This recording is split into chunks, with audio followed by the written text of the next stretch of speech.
প্রায় দেড় যুগের নির্বাসিত জীবন শেষে আগামী 25 ডিসেম্বর দেশে ফিরছেন বিএনপির ভারপ্রাপ্ত চেয়ারম্যান তারেক রহমান।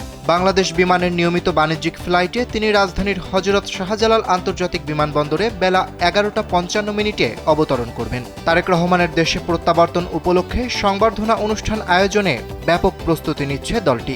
এ উপলক্ষে সংবর্ধনা অনুষ্ঠানের মঞ্চ তৈরির কাজ শুরু হয়েছে রাজধানীর 300 ফিট এলাকায়।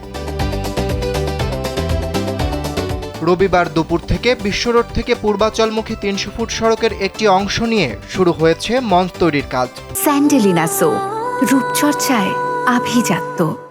এ নির্মাণ কাজ দ্রুত শেষ করার জন্য কমিটির সদস্যরা দিনরাত পরিশ্রম করে যাচ্ছেন বলে জানিয়েছেন বিএনপির নেতারা। নেতারা বলেন, তারেক রহমানের প্রত্যাবর্তনের জন্য দেশবাসী অধীর আগ্রহে অপেক্ষা করছেন। 25 ডিসেম্বর ঢাকায় নেমে বনানী কাকলী হয়ে 300 ফিটে যাবেন বিএনপির ভারপ্রাপ্ত চেয়ারম্যান। সেখানে উপস্থিত হয়ে বক্তব্য দেবেন তিনি। বিএনপির মিডিয়া সেলের সদস্য সাইরুল কবির খান জানান, দলের ভারপ্রাপ্ত চেয়ারম্যান তারেক রহমানের ঐতিহাসিক স্বদেশ প্রত্যাবর্তন উপলক্ষে সংবর্ধনা অনুষ্ঠান আয়োজনের জন্য ঢাকা বিভাগীয় কমিশনারের লিখিত অনুমতি পাওয়া গেছে।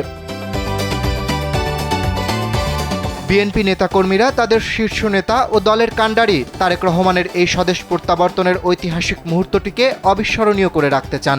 এজন্য লাখ লাখ মানুষের জমায়েতের মাধ্যমে নজিরবিহীন গণসংবর্ধনার আয়োজনের প্রস্তুতি চলছে।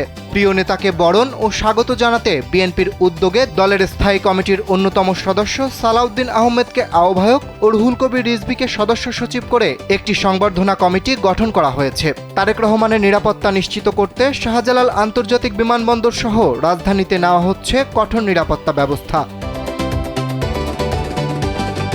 অরিত্র বাসু, কালবেলা।